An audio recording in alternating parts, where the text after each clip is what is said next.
Yeah, Rod, here is something that has been something that I have not liked for a long, long time, and it's come up when I walk into a doctor's office sometimes, or even a lawyer's office, or when I deal with some businesses, and that's the idea of mandatory or forced arbitration. That is, before they'll sell me the product or before they'll do the service, I have to first agree that if anything goes wrong, if I am mistreated, if I get ripped off, in my opinion, I can't go to court. I have to go to arbitration. That's what I have to agree to. It's something that I don't like, and I want to find out from a consumer lawyer in Salt Lake named Ronald Ady. Ronald, welcome to the show. Well, thanks, Bill. Thanks for having me on. What do you think about this forced arbitration? I know it makes me crazy. I think that forced arbitration is, in my own personal opinion, in the context in which I typically see it, Yep. I think it runs afoul or it runs contrary to the whole spirit of the Constitution. Well, that's right, because I'm supposed to have access to the courthouse. If I have a grievance, rather than, getting out a club and whacking somebody with it, I am supposed to go to court. That's the reasonable way of doing it, and isn't that why courts exist?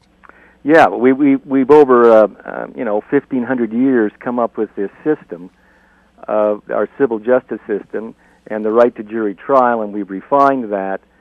And now there's large financial players in the marketplace that don't like to go before a jury, that fear 12 of their peers and fear what they'll do to them when they see the kind of conduct they've engaged in. Yeah. So a forced arbitration clause is a good way to sidestep that kind of liability. Here's the kind of arbitration, forced arbitration, that I would like. If I went to you to be my lawyer for some reason or other, and you suggested arbitration if you and I have a disagreement later on, and I say, rather than go to court, Ronald, I like that idea. Now the two of us are agreeing to arbitration, and we sign a contract about that. But the whole notion of before you will take my case, I have to first agree to arbitration if anything goes wrong. That seems so contrary to the fundamentals of justice in our country, doesn't it? Well, what I really find galling is the idea that parties by contract can tie a court's hands to the degree that the Supreme Court has said they can. And I think they've carried the right to contract way too far, in my opinion. And so, like I said earlier, the problem you've got is it's basically a rent-a-judge system. You're not going to get a jury. You're going to get somebody that has gone. Arbitration firms typically go out and solicit business from credit card companies, from cell phone companies, and saying, look, put your arbitration clause in your agreements and send your business to us, and we'll look after you. It's awful. That's All the right. pitch. Now, how can I fight this? Can I come to you and fight this thing? Okay, I got a cell phone. I never expected there to be a problem. I went to the doctor. I never expected there to be a problem. Turns out there is a problem.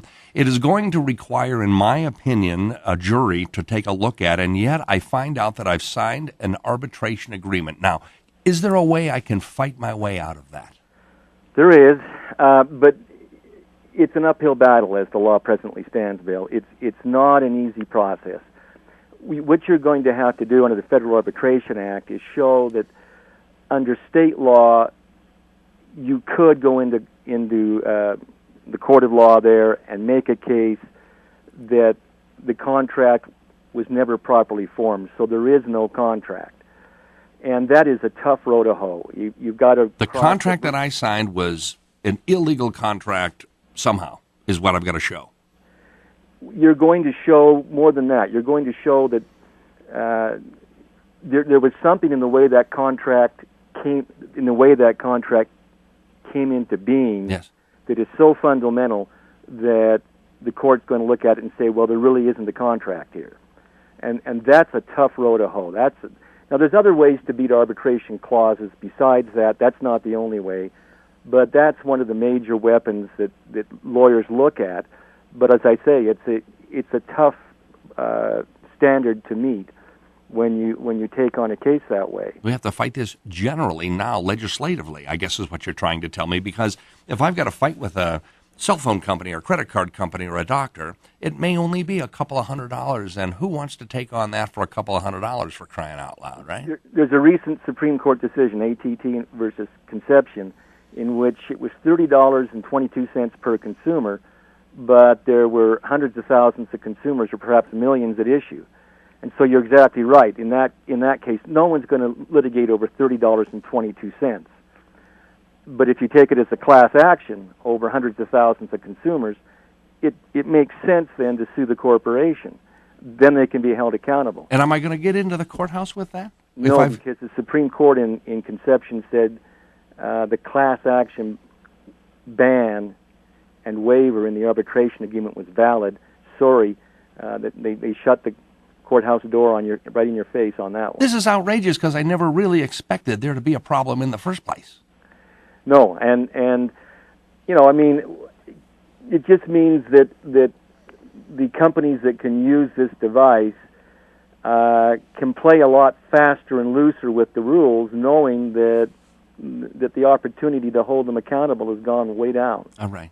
Ronald Ady, thank you very kindly, a consumer lawyer here in Salt Lake. I shall be talking to you again and again on this exact subject when a case comes up.